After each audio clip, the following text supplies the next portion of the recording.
Yo, what is up, guys? Welcome to For Collectors, For Collectors, all right? So today, on this channel that's made for collectors, I'm going to talk about the evolution of my collecting and how I think I got to being, pretty much a set binder collector. You know what I mean? But basically, let's just start from the beginning. This is off the cuff, so what I was supposed to do a live stream today at 6, but I gotta be at Dodger Stadium, so I'm gonna do a pre-recorded one. And then the topic that I just picked is like how I got to this, basically. To putting all my sets and binders and the way I display them. I got the 70s in black, the 80s in blue, 90s and brown, 2000, and so on. Was that right? 70s, 80s, 90s, 2000s, 2010s. I was a little off right there.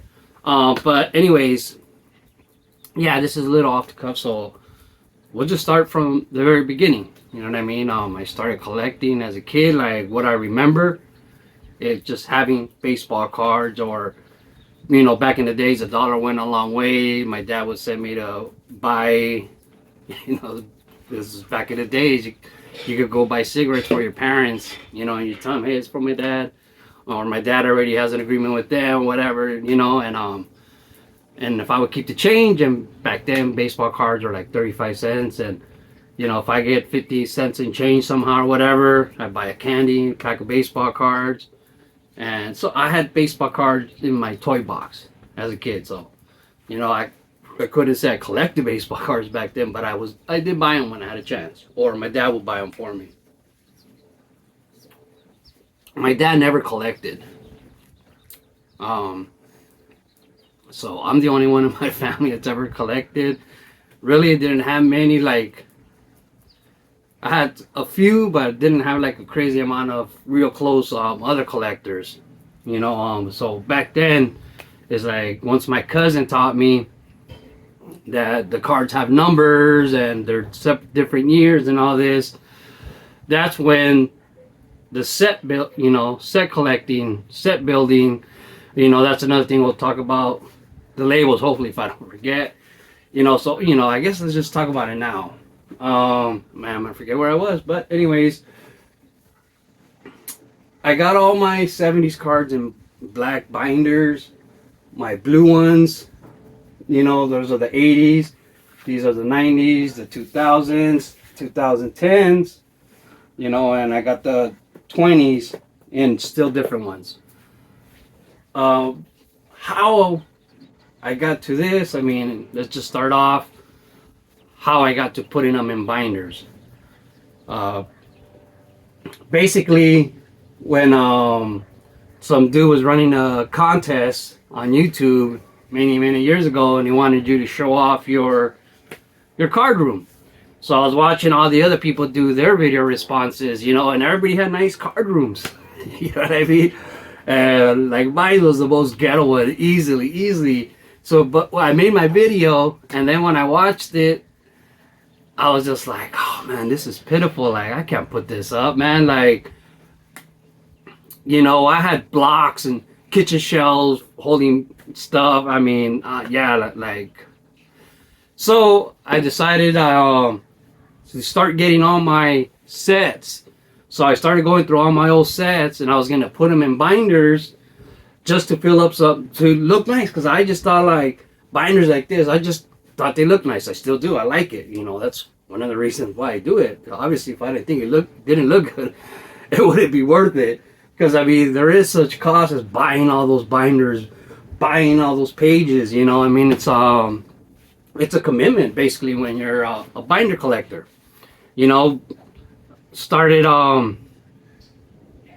So basically, what happened is I started going through all my old sets, right? Like, so these are like my actual sets that I had as a kid. We put them in storage for a while, and I remember there was water on the ground when we went in, so all my cards, all my boxes that were on the bottom, because I just had them on the floor, didn't have them on top of anything. They were all wet like this. They all had water stains. But the cards themselves were not harmed at all. Like, they all still look good. You know, there was like no damage, no sign of water in these cards whatsoever. So like, these are my 87 like that I actually had as a kid. Now, a lot of them, I'll have like 4 or 5 boxes of them. You know, like that's the 87 one, the greatest years ever. This is a score. All right, same thing. Back then, when you put them together, you know, I would almost compare these to like inserts, these little things that would come, but they're just, you know, not in the same category, I guess. But that's kind of what I would say, like stuff they had kind of insert thingies. You know what I mean? Like Donruss had the puzzle. You know, Score had these little 3D like trivia stuff and facts and stuff like that. But back then, through packs, you could easily collect them all. It's not like today. Today, if you try to put a set together by packs, and also try to get the inserts, or sometimes to me, it just seems like I hate a lot of the inserts because they're just taken away from an actual base card that I could collect. So let's get into that real quick before I forget that one. Is because I'm a basic set collector. Okay, I put together basic sets. I just want the base. I'm not going after the the parallels. I'm not going after, you know, whatever. I'm just collecting the base set. When somebody tries to do that, when like say even in vintage, I've heard this around vintage forever. Are you a master set collector? Let's say like you collect a 69 and there's a color variations on the names.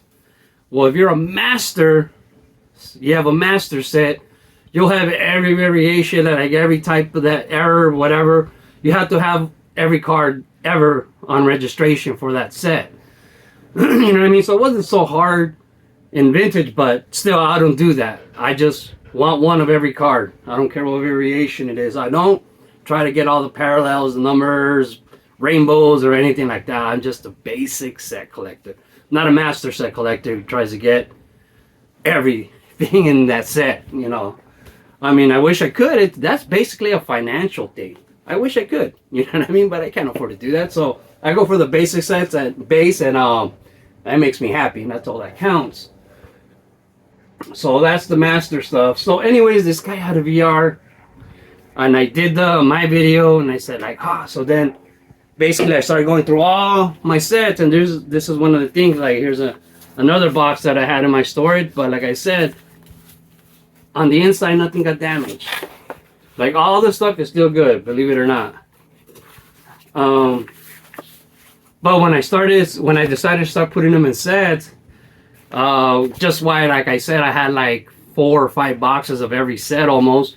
The thing was with me is with Fleer, like I could find in 88, 87, I could find Donruss and Tops, you know, easily at stores. But at those couple years, Fleer, I mean, no.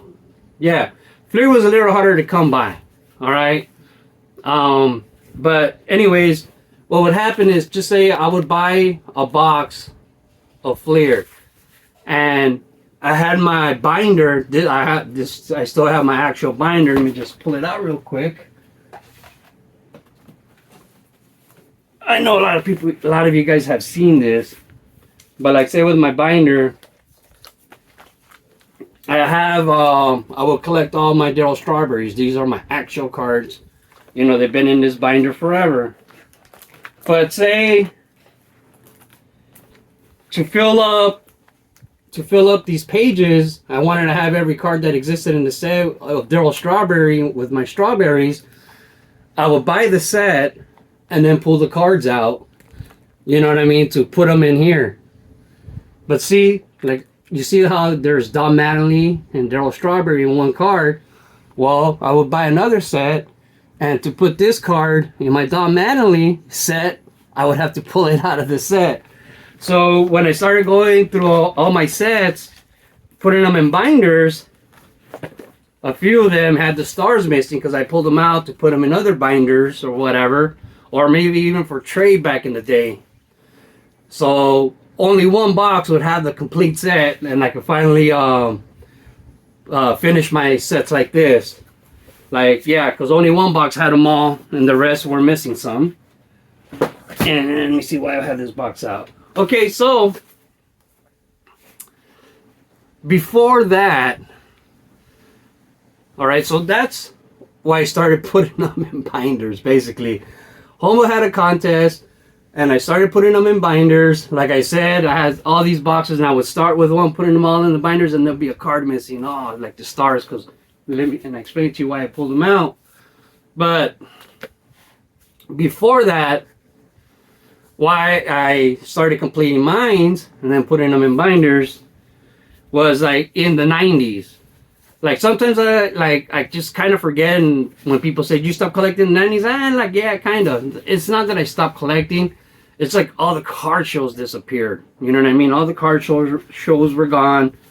But so like in 96, 97 and stuff like that, I would look in the newspapers, and then I basically had this one dude that I bought a lot from. Like, you know, every time I go to his house, for like 20 bucks.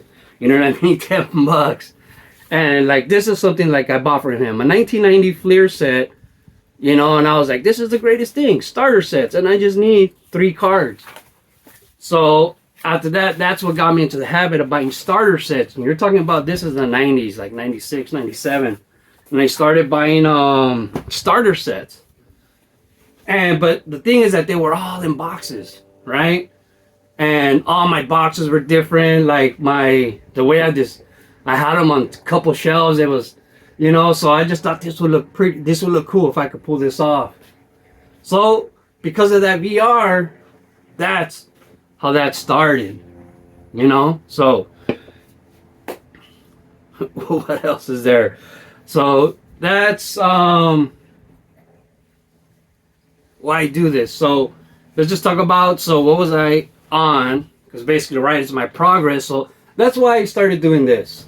All right, so I always collect the sets like once in like 86, 87, where I actually had like some spending money a little bit more than before. Once I got a part-time job, one of my first jobs was at the liquor store that I used to go buy cards from. You know, as soon as I got my working permit, like I went to work for them. So I worked at the place where there was like, it was a liquor store, and the owner just had like a little glass case and all his baseball cards that he collected as a kid, and he was dealing them. He was a collector, you know. So I used to go there all the time to buy my baseball cards a lot, and he gave me my first job, and I worked there for a while, you know. And that was like one of the few places that I could see singles, but all these singles were like just too expensive for me at the time, like before I actually had a job. And then once I got that job, I started buying some singles. All right, but I was also just accelerated in buying packs in the 80s, you know, I mean, like the early 90s, like 90. And so I started buying packs like every year. I worked there for like 2 years. And so I was able to get my Donruss cards, my Fleer cards, and my Topps cards completed, most of them, almost all completed. Sometimes I'd have a set that was missing like a couple. But that's how I started putting my sets together. So you're talking about, yeah, like 90, 91. Those few years, that's what I was doing. Just trying to put every set together through packs. All right? So that's how the pack started. And then I told you guys how that started, putting the stuff in binders. So now we're just going to talk about like after that. So that's how I started my starter set, you know, stuff. And then that's how I ended up completing them. Let's just talk about it. And then some sets just come to you. They fall out of heaven and land on your lap. My 1958 set, I had no plan on ever doing that. But what happened is I had a 58 manual, which was my very first 58 manual I ever bought. It was on layaway. Bought that one. And put it on Instagram, and I said, oh, my first Mickey Mantle card. Like, oh, it took me, a month or whatever to put it on layaway and take it out. My, favorite card ever. And then some dude that was putting together a 58 set with his dad, that was the last card they needed, and it was a PSA graded card. And, and I ended up trading it to him. And believe me, like all the stuff that he sent me was way more value-wise than the mantle. But it still really hurt me. Like it really, really hurt me to mail away my very first Mickey Mantle that I, when I bought it, I was like, I'm never going to sell this, like how they say now, PC for life, and so, but then when he told me that story, I sent it to him, blind trade, and he sent me way more cards, value-wise. But I think he could just still kind of tell, like, I was, like, depressed. And I wasn't depressed like he gave me a bad deal. He actually gave me a good deal. Money-wise, like, he surpassed easily what that Mantle was worth. But it just hurt me to give away my first Mickey Mantle. That's what the pain that I was feeling, not that he gypped me.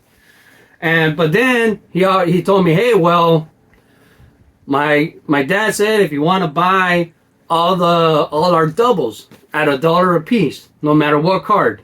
Every card that they had that was doubles for $1. So I ended up buying it from him for like, I don't know, a couple, like 200 and something. I ended up putting it together. And, the set's not that big. So that's how I started the 58 set. And I told myself, I'm going to give myself 5 years to complete it.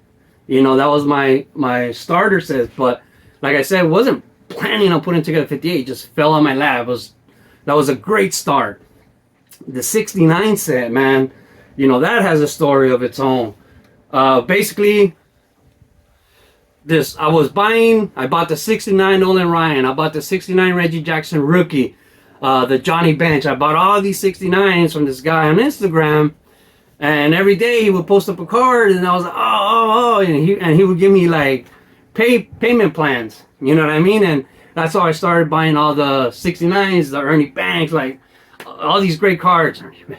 And so then he posts up like later, hey, I'm gonna sell this starter set of 69. So basically he had the 69 set, sold all the stars and everything that was worth a lot more money, and then with everything he had left that he couldn't sell any more singles from, he sold it as a starter set. And I was like, oh, well, I had already bought most of the stars from him. You know what I mean? In the 69, the Roberto Clemente, all these cards. So I ended up, he sold it to me for super cheap. Super cheap starter set on the 69. So boom, that fell on my lap. And that's how I started the 69. So then during COVID, so my goal that started it, like with completing my sets, is I said, I'm going to do all the 80s because I already had most of them, like just from a kid. I said, I'm going to do all the 80s tops. I'm going to complete them all, like buying them singles, not buying the sets. So all my childhood cards that I had, I started filling them in. And I completed all the 80s tops, which at the time and the resources that I had at Frankensons, there was a perfect dealers. Everybody had, you go to dealers, and they had doubles like all the 60s, 70s, 80s, and I would just go through all the singles for the 80s, and, was able to fill them in. My 83 tops, the last card I needed was Mike Smith, and the cheapest Mike Smith 83 that I found was like in a PSA slab. I think it was getting like a 3 or something, and I cracked it out. That was the first, PSA slab I ever cracked out. I bought it, cracked it out, and actually, I think it's still the same one that I used for my PIG, which basically was a slab, because the old ones, these are like the super old ones, they were easy to open, just split them apart. I don't think you can do that now with the new PSA ones. Most of them crack and leave out these little white lines. But that's how I fell upon those ones. So then I completed all the Donruss, completed all the Fleers, same process. And so then after that, moved down, like I was the 2000s. I started buying starter sets of the 2000s, filling them in. And then COVID hit. And once COVID hit, I said, I get myself like, you know what? I'm gonna cheat because I'm a set builder. That's what I've been doing, is building sets, not just buying them to fill my sets. So I ended up cheating, I guess, like sold myself out, and I started buying complete sets. And so these complete sets, like almost all of these, most of these I bought during COVID, complete sets, and the brand new boxes. But most of them were like $30, $20. You know what I mean? So it wasn't that expensive. I was like, dude, this is so much cheaper. That's what you gotta understand, is like being a set builder like me, like from packs. You know, I had G's Mikey on, and he's a set builder, but he buys them singles. You know what I mean? But I do that single stuff with the older cards. But once I get to these, I gotta get them in packs. Like this, just what I have in my head. It doesn't make sense financially, but that's what those are like just how I like to do things, basically. You know what I mean? I like to set build them. I build the sets.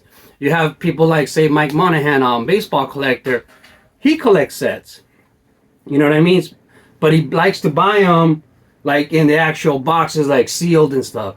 So he never actually looks at them. That's the thing. I like to look at them. Like, I like to open up all these, like every once in a while, like randomly just get one, sit down, and go through them and look for things that I never seen before, you know, that I missed. You know, and it's cool. But so that's how I came across starting those. And then, like I said, then I finished all these, and then I started, okay, from 79 to 74. That was like my next thing I wanted to do, 79 to 74. And I mean, I'm pretty close to that. Those are my 74 cards I need, and those are my 77 cards I need. Like, so you guys want to know like how I catalog and everything. It's all like this, you know, like you go through you'll go inside my binder, and ink and pen. That's how I do my list. You know, so when you first start off and you have a box,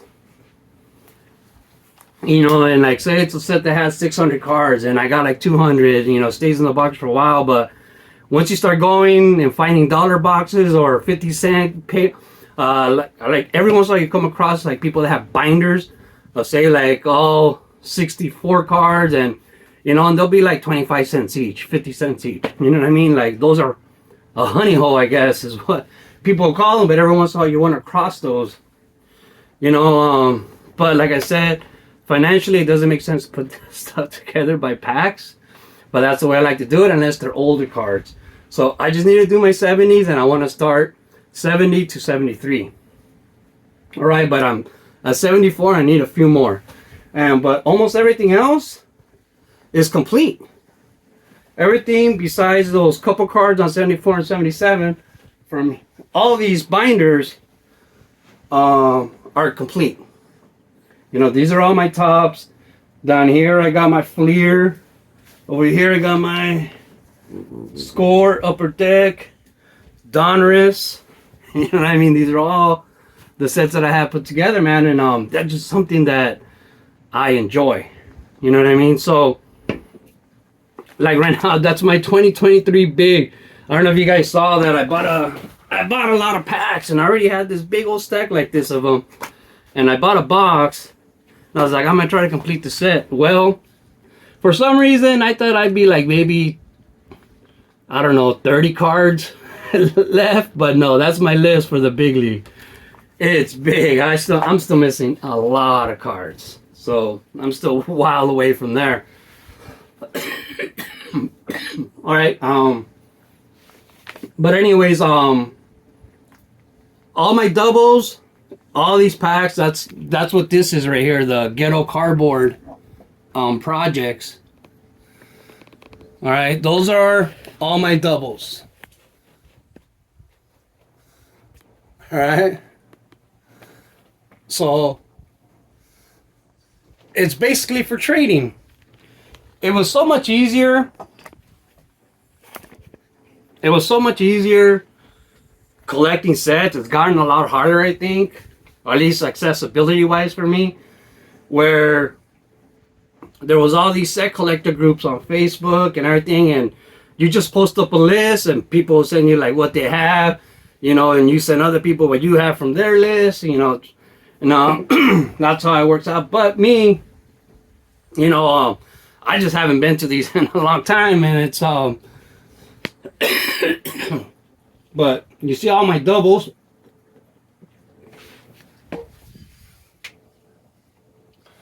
Up there.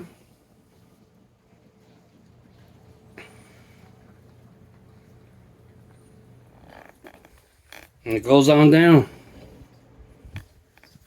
Alright.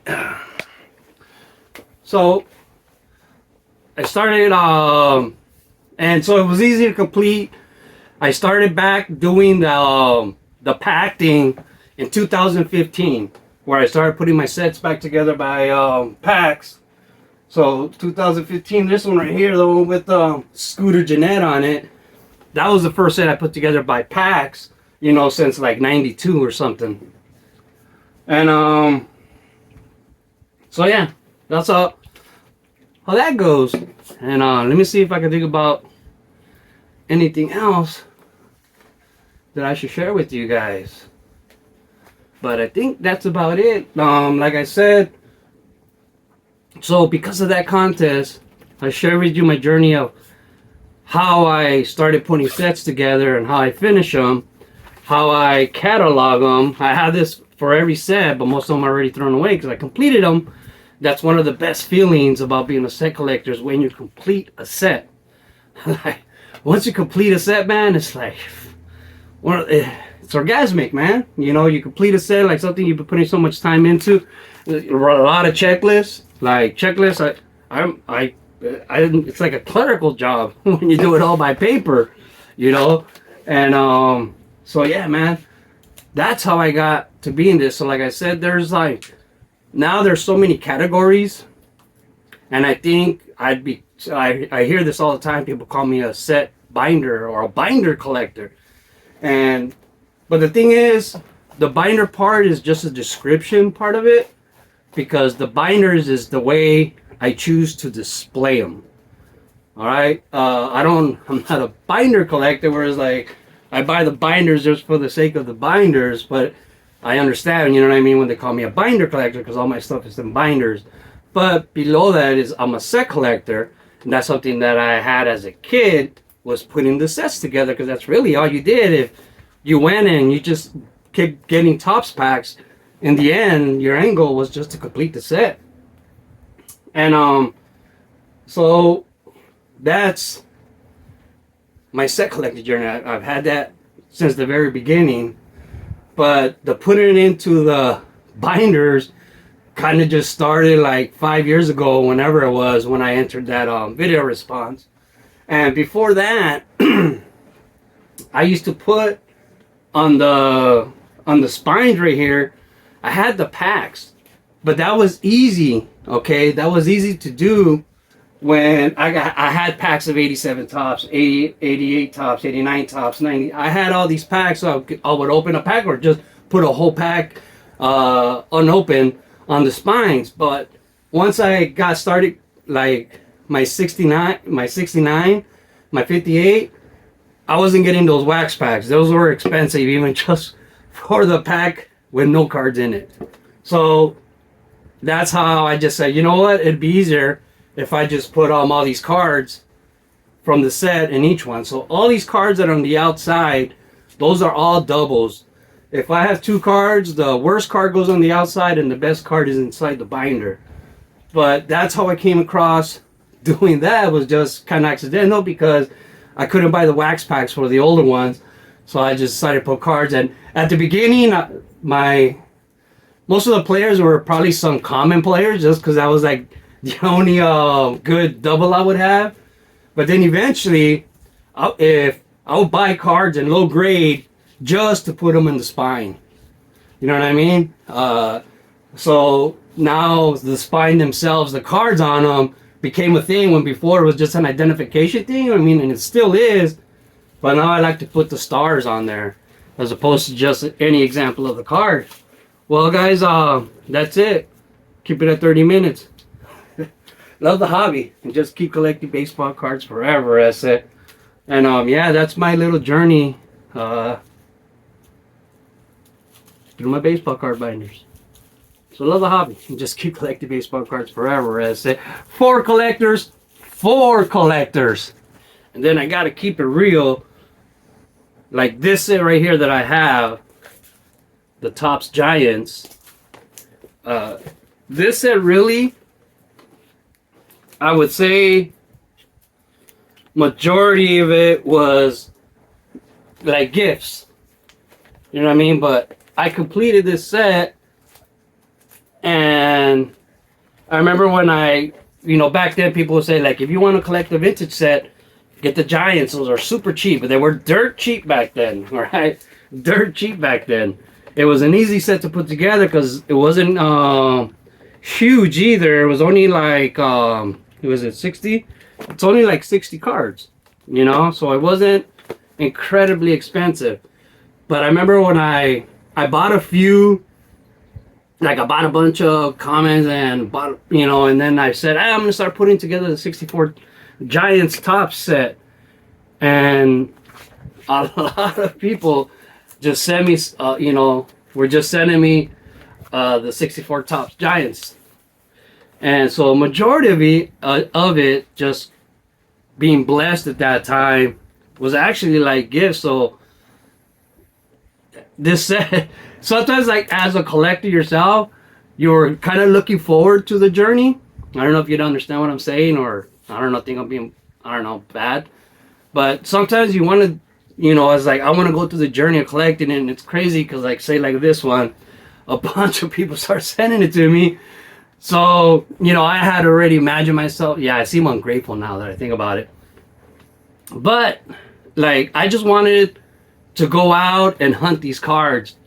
And when you just start getting them for free in the mail, a bunch of them, and you start nearing completing the set, it's like, yeah, it's cool. I love it. Don't want to seem ungrateful like I'm complaining, but I just want to tell you guys sometimes, as a collector, how it feels inside is like, I like to do the cards for the journey, for like, I see it in my head already. Oh, it's gonna take me so many card shows, so going to so many card shops and hunting it down or looking for them, asking people around on YouTube or Facebook, and yeah. But like this set, I gotta admit, like a lot of these were gifts, and I have doubles, and believe me, I always join in when I see people that collect these. I always tell them, send me a list and I'll send you any double that I have, no matter which card it is.